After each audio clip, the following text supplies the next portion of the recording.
मेरे प्यारे दोस्तों, स्वागत है आप सभी का आपके गुरुजी के चैनल एसवी जजमेंट पे। और मेरे प्यारे दोस्तों, आज मैं आप लोगों को क्वेश्चन नंबर 13 सिखाऊंगा। और आप सभी जानते हैं जो हम लोग डॉक्टर के सिन्हा मैथ को सोल्यूशन करवा रहे हैं आप लोगों को, जिसमें कि आज ये चैप्टर 3.1 के क्वेश्चन नंबर 13 को सोल्यूशन करवाएंगे आप लोगों को। इससे पहले मेरे प्यारे दोस्तों, मैंने आप लोगों को क्वेश्चन नंबर 12 तक बहुत ही अच्छे से और डिटेल में समझा दिए, एक्सप्लेन कर दिए हैं। आशा है आप लोग सारे पार्ट्स देख भी लिए होंगे। अगर नहीं देखें तो वीडियो के डिस्क्रिप्शन में सारे वीडियो का लिंक रहता है, उसको देख लीजिए और समझ लीजिए। आज मैं क्वेश्चन नंबर 13 को अच्छे से आपको समझाने का प्रयास करूंगा। तो क्वेश्चन नंबर 13 में कहा गया है, जो निम्नलिखित समीकरण निकाय को आलेखीय विधि द्वारा हल करें और उन बिंदुओं को भी ज्ञात करें जहां वे y अक्ष को प्रतिच्छेद करती हो। हमें और वैसे बिंदु भी ज्ञात करने जो y अक्ष को प्रतिच्छेद करते हैं। सबसे पहले इसे आलेखीय विधि से सॉल्व करना है। तो मैंने आप लोगों को ये 15 पार्ट है, तो 14 पार्ट तक मैं आप लोग को आलेखीय विधि से कैसे हल करना होता है, नहीं करना होता, वो मैंने बहुत ही आपको अच्छे से सिखाया है और आशा है आप लोग सीखे भी होंगे। तो फिर भी मैं आप लोगों को क्वेश्चन 13 भी उतने ही अच्छे से सिखाने और समझाने का प्रयास करूंगा। और आशा है आप लोग भी उतने ही अच्छे से मन लगा के देखेंगे और सीखने का प्रयास करेंगे। चलिए, यहाँ से ये दोनों समीकरण लिख लीजिएगा आप लोग। इसको फर्स्ट इक्वेशन मान लीजिएगा, इसको सेकंड समीकरण मान लीजिएगा। उसके बाद यहाँ से समीकरण फर्स्ट से लिखिएगा। देखो बाबू, अच्छे से दिखाई पड़ रहा है। 2x minus Y equal to 4। तो 2x इक्वल टू क्या हो जाएगा, 4 माइनस में वाई डालने पे प्लस में वाई हो जाएगा, और x equal to 4 plus y by 2 हो जाएगा। देखो ना, दिखाई पड़ रहा है मॉम सर। मेरे प्यारे दोस्तों, मेरे प्यारे बच्चों, मेरे प्यारे भाई बहन, आप सभी को थोड़ा सा ध्यान से समझना होता है इन बातों को। अगर एक बार आप लोग अच्छे से देख लेते हैं, सीख लेते हैं, तो विश्वास मानिए आप लोगों को फिर कहीं से कोई दिक्कत या समस्या नहीं होगा। अब y का मान अगर हम लोग 0 ले ले, तो 0 लेने पे ये टर्म 0 हो जाएगा, 4 प्लस 0/2 हो जाएगा। फिर 4 बचेगा, 4 में 2 से भाग देने पे 2 मर्थ में चला जाएगा, तो 2 निकल के आ जाएगा। अब अगर हम बात करें y का मान, अगर मेरे प्यारे भाइयों, मेरे प्यारे दोस्तों, 1 ले लें, तो ये 4 1 5 हो जाएगा, और 5 में 2 से भाग नहीं लगेगा। तो हमें ऐसा मान लेना है जो कट जाए, ठीक है। आशा है समझ पा रहे होंगे आप लोग। तो 2 रखने पे 6 हो जाएगा, फिर 2 से भाग देने पर 2 तिया 6, यानी कि y का मान 2 रखने पे x का मान 3 निकल के आ जाता है मेरा। और आशा है आप सभी सीख पा रहे होंगे, समझ भी पा रहे होंगे। यहाँ से देखिए, अब हम लोग समीकरण सेकेंड से करेंगे। सेकेंड से, अब सेकेंड समीकरण है 3y minus x equal to 3।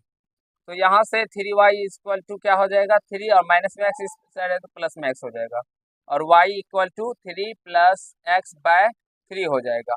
देख लीजिए एक बार और आप लोग गौर फरमाइए, क्या आप सभी यहाँ तक समझ पा रहे हैं, सीख पा रहे हैं, या यहाँ तक समझने में आप लोगों को कहीं से कोई भी परेशानी या कठिनाई हो रही है? तो आप लोग जरूर ही कमेंट कीजिएगा, जो हाँ सर, हमें यहाँ तक समझने में कठिनाई हो रही है। लेकिन मेरे अकॉर्डिंग, मैं जिस तरह से आप लोगों को बताता हूँ मेरे प्यारे भाइयों, मुझे नहीं लगता है जो यहाँ तक आप सभी को समझने में कहीं से कोई भी कठिनाई या समस्या हो रहा होगा, और या आप लोग इसको देख नहीं पा रहे होंगे। चलिए, यहाँ से देखिए, अगर हम लोग x का मान यहाँ पे 0 रखते हैं, x का मान क्या रखेंगे मेरे प्यारे भाइयों, 0 रखेंगे। चलिए मैं आपको सॉल्व भी करवाता हूँ।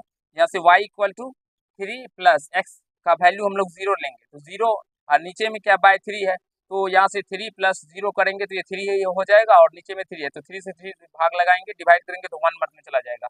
तो यानी x का मान 0 लेने पे हमारा y का जो वैल्यू है वो क्या निकल के आया मेरे प्यारे दोस्तों, 1 निकल के आ गया। यहाँ तक क्या आप सभी को समझने में कहीं से भी कोई कठिनाई मेरे प्यारे भाइयों नहीं हो रहा होगा, और आप लोग अच्छे से सीख भी पा रहे होंगे, ठीक है। अब मेरे प्यारे दोस्तों, अगर हम लोग x का मान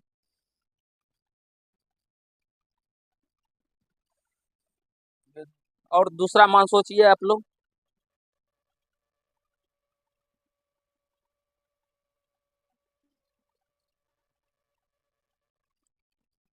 मेरे प्यारे दोस्तों, 0। चलिए कोई बात नहीं, चलिए मान तो बहुत सारा है, हम थोड़ा सा दूसरा कुछ हट के सोच रहे थे, ठीक है।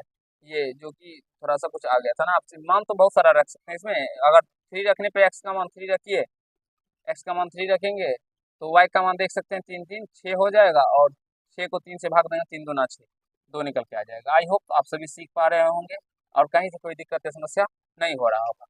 यहाँ से हम लोग एक ग्राफ खींचेंगे।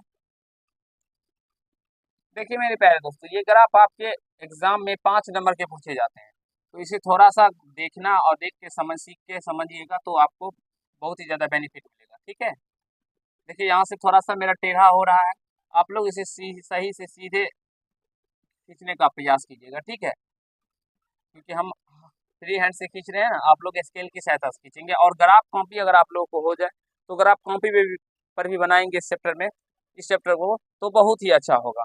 चलिए अब सारे मान को देख लेते हैं। 3 तक है तो एक बढ़ा के हम लोग ले लेते हैं यहाँ से 1 2 3 4, माइनस में 1, माइनस में 2, माइनस में 3, माइनस में 4,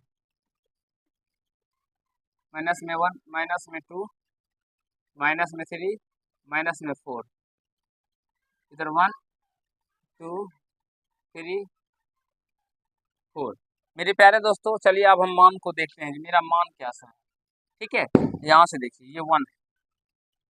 तो मेरे प्यारे भाइयों आप मान सारणी देखिए, x का मान 2, y का मान 0, तो x का मान 2, y का मान 0, तो यहीं पे आ जाएगा 2 और 0। ठीक है, इस पॉइंट का नाम ए ले लेते हैं। x में 3, y में 2, x में 3 और y में 2, तो मेरे प्यारे दोस्तों ये यहाँ पे आ जाएगा, ये यहाँ पे आ जाएगा। और ये ऐसे करके डॉट डॉट यानी कि खींचेंगे आप लोग तो ऐसे करके ये निकल जाएगा।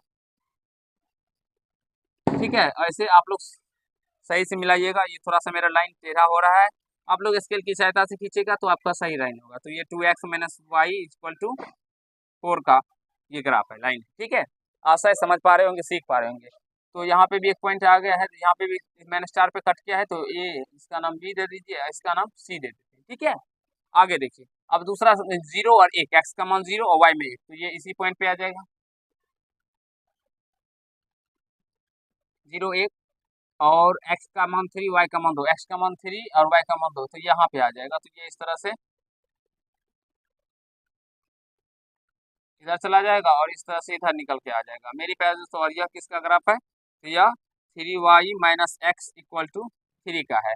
आई होप आप सभी को यहाँ तक समझने में कहीं से कोई दिक्कत समस्या नहीं हुआ होगा मेरे अकॉर्डिंग, मेरे प्यारे भाइयों, मेरे प्यारे दोस्तों। तो आप लोग देख सकते हैं यहाँ पे इसका मान बी दे दिए थे, इसका मान सी, इसका मान डी दे दीजिए। ठीक है, और ये इसको दे भी सकते हैं, नहीं भी दे सकते। ठीक है, तो यहाँ से ये हो गया मेरे प्यारे बच्चों, किस पॉइंट पे कटा है, तो 3 और 2 पे। तो यहाँ से x का मान क्या निकल के आ गया 3 और y का मान क्या निकल के आ गया 2। अब इस समीकरण में अगर आप लोग रखेंगे तो देखिए 3 रखने पे ये क्या हो जाएगा 6 और y का मान 2, तो 6 में से 2 गया तो 4। इसी प्रकार इसमें भी रखेंगे तो आपका एग्जैक्टली मान निकल के आ जाएगा। अब अत लिखिएगा अतः या अतः x, आप लोग साइड में लिखिएगा। उसके बाद क्या है, कौन सा एक्स पे बाबू बोल रहा है, वाई एक्स पे, वाई अक्ष पर स्थित बिंदु। इससे पहले 12 नंबर में एक्स अक्ष पे स्थित बिंदु हमें निकालने के लिए कहा गया था, अभी वाई अक्ष पे का बोल रहा है। तो वाई अक्ष पे देख सकते हैं एक यहाँ पे है, एक यहाँ पे है, तो एक हो जाएगा सी हो जाएगा जो कि एक्स का मान 0 है, वाई का मान -4 होगा, और एवं जी हो जाएगा जो 0 और 1 है। आई होप है मेरे प्यारे दोस्तों आप सभी को समझ में आ गया होगा, कहीं से कोई कठिनाई समस्या नहीं हुआ होगा, 13 के 1 नंबर में आप लोगों को दिक्कत नहीं हुआ होगा। और जैसा कि हम आप लोगों को समझा रहे हैं मेरे प्यारे दोस्तों, मुझे लग रहा है जो आप लोग सीख भी गए होंगे। और इसी तरह के प्रश्न इस चैप्टर में है, यानी कि क्वेश्चन